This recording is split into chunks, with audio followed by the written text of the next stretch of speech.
Great, thank you. Well, thank you again for the invitation to talk in this conference. I'm going to talk a little bit about my experience with endoscopic cervical spine surgery.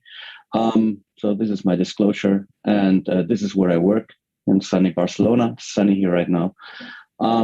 Just as an introduction, of course, you all know what MIS is. This is not MIS. This is the kind of patients that usually come to my place, even with cervical spine surgery. It's big scars and operated cervical several times. And patients come thinking that they have had MIS, and this is not really MIS. So this is the kind of skin incision my patients are expecting. And similar to lumbar surgeries, where, as you can see here with, tubular surgery and microscope, etc. Well, cervical surgery with endoscopy has been having an evolution in the last decades. And of course, endoscopic surgery for the cervical spine, I got this table here from Dr. Kim, but basically it's very nice that you can see the different generations of endoscopes that have been allowing to expand the indications of the different surgeries. Right now, we're the third generation of endoscopes, which is the one that I'm going to show here, which is the one that I use for the cervical spine. Of course, you know all the advantages of endoscopic spine surgery, otherwise you wouldn't be in this conference. Especially that you do tissue dilation, we don't need to cut. This is as well true for the cervical spine, for the lumbar spine. There are many studies showing the non-inferiority of endoscopic spine surgery. And in the end, I will show you, some papers where I believe it's already showing that endoscopic spine surgery can be better than the open surgery. And of course, the problem is the flat learning curve. We published this paper for lumbar spine surgery many years ago, where we watched, how many cases do we need to get to a 90% good and excellent outcome. Same here, how many cases do you need to get under 60 minutes of surgery? And when we overimposed it, we got between 60 and 80 cases, so about 70 cases. This is for lumbar spine again. But so for cervical spine surgery, my recommendation and the recommendation that I was giving when I wanted to start was first master the curve for the lumbar spine, and then go ahead and go into cervical spine, okay? So we all know ACDF surgery. This is a standard training for any neurosurgeon or trauma surgeon, for spine surgeon. And of course, there are some approach-related disadvantages, especially if you use retractor blades. And then you know that you can directly or indirectly injure some anatomic structures, leading to hoarseness, postoperative dysphagia, etc. At the same time, if you take out too much when you make a wide dissection and a wide discectomy, then of course you may destabilize the segment. This is why most open surgeons usually do fusion after doing the discectomy. Yeah? And of course, the more invasive your surgery is, the higher the risk that you have a possibility of hematoma or edema, which can be life-threatening. And then, so many people after cervical spine surgery go for one night to the ICU for observation. This is a case that one colleague of mine just did recently, last week, so that you can see that, it's a standard surgery all over the world. You can see the big foraminal herniation here on the right side. There was a young patient. So this colleague of mine, he did a classical open approach and then put in a cage, a standalone cage, as you can see here. And this was the scar after the surgery, 6 centimeters, which is an important scar. Okay. And I got this one from another colleague in LinkedIn. So, but you can see this is standard actually all over the place. And the problem is that if you have a young patient and you fuse them, you are already in getting into this line of adjacent segment degeneration. You're stiffening up the spine, etc., etc. So, in my opinion, it is interesting to have an alternative to go directly for fusion. Okay, especially when you also have the risks. Like in this case, I also found in LinkedIn posted by this doctor, and you can see 41-year-old lady, 3-level ACDF, and look at this, And then this doctor was asking, now what? What do you do with her? What do you do with this pseudoarthrosis, instability? You have to do a 2-level corpectomy to actually get all of this out. It is a catastrophe for a young patient. It is a catastrophe. So there are risks involved, even for such a standard surgery as ACDF.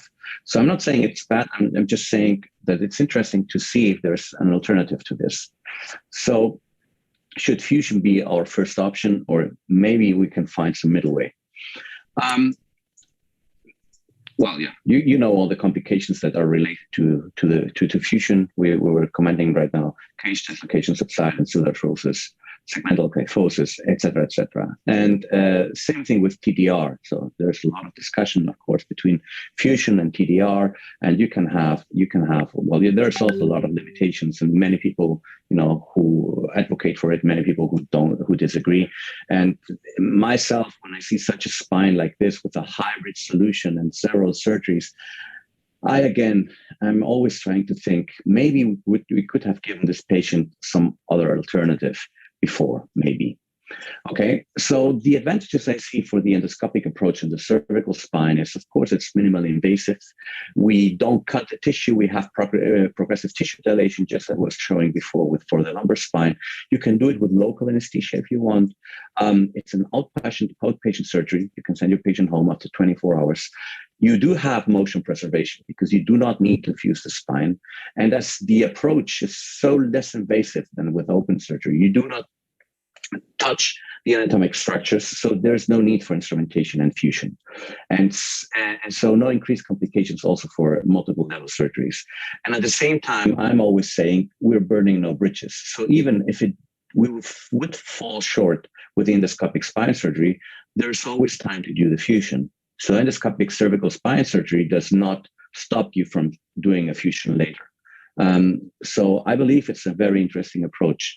And this is a very, very important publications that I found after I talked to Professor Bartels, actually from the Netherlands. His group has done several studies with a randomized controlled trial. It's a randomized controlled trial for open surgery here, okay, where they compared the long-term outcome, sagittal alignment and clinical outcome after 15 years for patients treated with ACDF, for patients treated with TDR, and patients treated only with discectomy, open discectomy. And they found that there is, irrespective of the technique, there is no significant difference for the alignment of the cervical spine after surgery. And there is no difference in an RCT on any patient that they had after 15 years of follow-up. They had the same clinical outcome for patients who got the cage, patients who got a prosthesis, a TDR, and patients who just got a discectomy. And this is with open surgery. So, and again, another paper. So there is no superiority for a fusion technique just to discectomy. And this is for open surgery technique. So in my opinion, if this is valid for a single level in open surgery, it should be more valid for endoscopic surgery, where the invasiveness is even less than with open surgery. So I think this is a very important point when you have to justify to your patient or even to your colleagues. You can tell them, well, fusion and TDR do not necessarily obtain a better outcome in a long-term follow-up for one single level. So the anterior approach, it's usually you usually use it for broad-based herniations, which are paramedian. Okay, so like this, I started using a very small endoscope because of the approach. So you can see here the cannula inside the cervical disc. You do not cut open, so you have to be careful just to avoid the important structures. And you can see here how I'm performing. This was basically a nucleotomy with this kind of scope. It's a very, very small scope. So at the same time, the instruments were not valid to go outside the disc. So I saw myself limited using this kind of scope. The incision was very small. Sometimes it didn't even require suture. Okay, and you could do some nucleotomy But this is not sufficient if you want to go to the canal and if you want to really decompress the canal.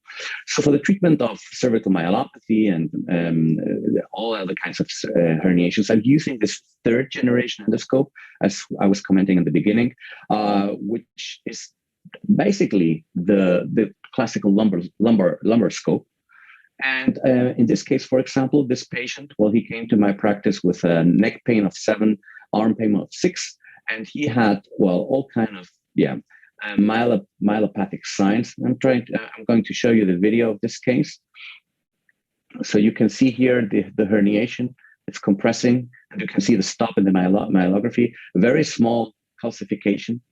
So I went in with the anterior approach, the discography, you can see it leaking into the canal, and then going anteriorly and using the endoscope I was just talking about just to get into the disc. So you can see here that I'm just taking out the soft tissue, opening up a small discectomy, aneuralotomy to get into the disc. And so you can see here now the nucleus inside. I usually take out a little bit of the anterior osteophyte so that I can place my cannula well with a high-speed drill. And once I've opened up the disc, I start working my way through to the posterior annulus, as you can see here. So you can see the end plates here in the end, okay, and they are always closing up. So I use the Carrison punch to do the nucleotomy and, well, work my way through. And you can see the moving end plates in the end.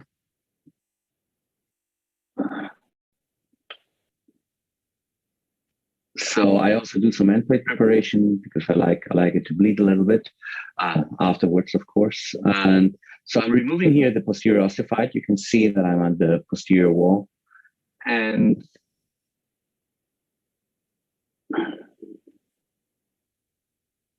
so here we go. Now I'm palpating, just feeling if I'm getting all the material out of the herniation.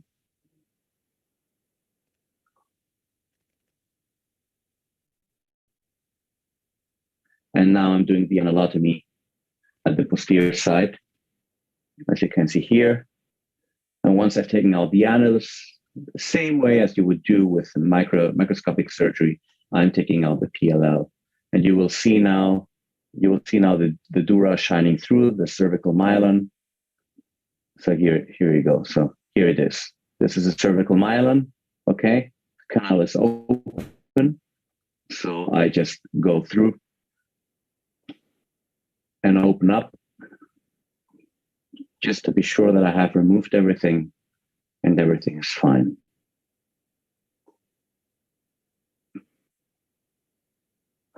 So you can see the myelin pulsating, and I know that I've done enough. It's a 7 to 9 millimeter skin incision, and 3 hours after surgery, here is the patient. And he was already pain-free, moving all extremities. And he was very full because he had been having a lot of issues because of this cervical compression. So young guy in his 40s, and you can see it's a very small skin incision. Okay, and so 6 months follow-up, we have neck pain of 3 and an arm pain of 2. So a very happy patient. Same here with this patient. Yeah, also myelopathy. Just let me show you the beginning because the rest is very similar. You can see here the compression by the herniation. It's a cranially migrated herniation. You can see the myelopathic sign. You can see the compression on the dura. I won't show you the video because it's very similar to the one you just saw. So this was preoperatively, and this patient got by himself. He got 3 months later a postoperative video, and this is how it looks like. So let me show you again. Preoperative, postoperative. You can see still no subsidence here of the disc, and you can see if you look closely, you can still see the imprint on the myelin of the herniation that is now gone, but you can tell that it's liberated space. So you can see here on the axial plane, and this is postoperatively. Very nice liberation. So for some cases, of course, it's not sufficient to do discectomy, and you have to do fusion. So we have been developing here, especially with my father, and I've been giving it a lot of thought, a way to do fusion. This patient here, you can see the rectification. She had a little bit of kyphosis. And you can see here how I did again a discectomy, and then I placed in the cage. It's not an open surgery. We did it with a 2 centimeter skin incision. Hospital discharge in 24 hours. Compare it with the open surgery that my colleague did, 6 centimeters to 2 centimeters. So we have developed some instrumentation that allows us to do this endoscopically. Same here, 49 years old female with neurologic symptoms, weakness in the left arm, positive EMG. You can see this cranially migrated herniation, almost spanning 2 discs. Many people would say, well, let's make a corpectomy. I don't think that was necessary because it was a small herniation. And again, here you can see. So I did the anterior approach. And so soft tissue shrinking, annulotomy, taking out the nucleus, as we saw in the first video. Okay, I'm just skipping it a bit forward, just making some space. And then removing the posterior ossifieds, going caudally, in this case, just to try to remove as much as I could. And you can see the pulsating myelin here. Here you go. Pulsating, okay? So I know I'm starting to liberate it. So the nice thing compared to open surgery is that I don't have blood going to my way all the time. I don't need suction. And I have a very, very clear view. Very small instruments, very clear view. So in my opinion, I have, here you go. So pulsating myelin. And of course, because I was going 2 levels, okay, I needed to stabilize. So that's why in this case, I went to the 2nd level and I placed in 2 cages endoscopically. Everything through a 1.7 skin incision. Here you go, 2 cages. And so this was the skin incision you can see on the patient just a few weeks later. Okay, and then of course there's the posterior approach, which has been very popular. I believe it was popularized for open surgery or for microsurgery by Rick Fessler from Chicago many decades ago. And it kind of, there was a small hype and then people stopped using it. And I believe that it has kind of lived through a renaissance with endoscopic surgery. So if you have a foraminal herniation, this is the right, like this one. So this is the right approach to do. And I use, again, the same scope I was using for the anterior approach. Limitations that are, of course, broad-based herniations, if you already have foraminal stenosis, if you have instability or kyphosis. So let's look at this patient, very, only focused arm pain. And she came to me after the lockdown in Spain, and she had been having a lot of pain during the lockdown. And so I went posteriorly, as you can see here. And then same image as before, so it's the same scope. So it's 8 millimeter scope. And then I go through the soft tissue, and then you expose the ligamentum flavum, as you can see here, and you have to locate the V point. Yeah. So here you have the facets and the V point, and then you use a high-speed drill to open it up. And then I use the Harrison punches to slowly go through. You can see the V point here. And I go through the facet. Just, you try to not to take too much out of the facet. You don't want to destabilize, and you're opening up the canal here. You have a bit of ligament. And so I slowly open up. And then you can see the C7 nerve root. And actually, I had such a nice view you'll see it in a minute. Something that you don't see that often. So I'm just opening my way through here slowly through the neuroforamen.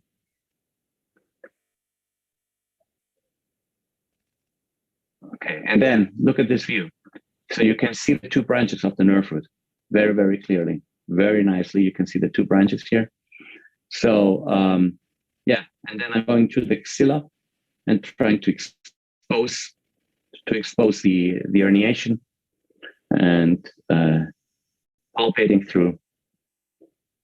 And so also locating the disc. This is right through the axilla. You can see I'm in the disc. And now, yeah, just pushing a little bit of this herniation out and taking it out with some forceps.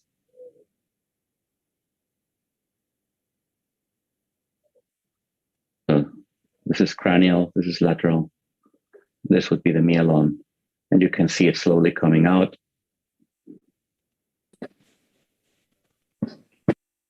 Okay, here you go. So now I'm just palpating to be sure that everything is free. And the nice thing was that the patient was immediately pain-free after the surgery. So she went home just a few hours after the surgery. Because you can see again, it's only a 8 millimeter skin incision. This is the patient. This is a 5-cent euro coin. This is the skin incision I did on the patient. 1 follow-up, and she's at 000. Yeah. Like in this case, 42-year-old, foraminal stenosis more than a herniation, and a very similar case. I don't want to bore you with another video, but basically it's the same idea, and opening up the foramen and going through the whole process until you open up and see the nerve root. Yeah. And that's basically it. So this is not a picture from me. I got it from another surgeon, but I don't usually do CT scans, CAT scans on my endoscopy patient. But you can see the idea is just to make a hole, don't take out too much of the facets. And there's many publications now showing that endoscopic cervical foraminotomy with years of follow-up will have a lot of good clinical outcome, significantly improved clinical outcomes. And this one is a very recent publication comparing anterior and posterior endoscopic procedures for cervical spine. And they see that they have very similar complication rate. It was about 7.2%. Few more complications anterior than posterior, which is to be expected. Revision rate was 4%. So it's very, very similar to the open surgery. And using this scope, I use this scope for many things. I use it for the lumbar spine, for decompression. I use it for the anterior cervical spine, for decompression and herniations and for fusion. I use it in the posterior spine for foraminotomies and decompression of the canal. And I even use it for the sacroiliac joint. So, I mean, you could buy 17 different scopes for 17 different indications, but in this case, I believe that, and this is my message to you, which is I believe is one of the most important things in the advancement of the technology and the techniques in the recent years is you don't need 2,000 scopes for 2,000 different indications. These are getting so good now that you can use one scope for almost everything. Yeah, I basically use 2 scopes. I use this one for almost everything, and then I have a transforaminal scope for going through the foramen and the lumbar and thoracic spine, and that's it. I don't need more scopes. And this is because the quality of the equipment has just become better and better. And this was just to round up what I was saying in the beginning. So there are now publications coming showing not the non-inferiority of endoscopic spine surgery compared to open surgery, but the superiority already. And I believe this is probably what most of us who have been doing endoscopic spine surgery for many years already feel. And most people that I know that went from open surgery to endoscopic surgery never found the way back. And I think this has a reason. So maybe we'll see more. We will see more publications going to this way. But of course, those of us who are already in this field know that endoscopic surgery works very well. And this was my talk. So thank you for listening and for your attention.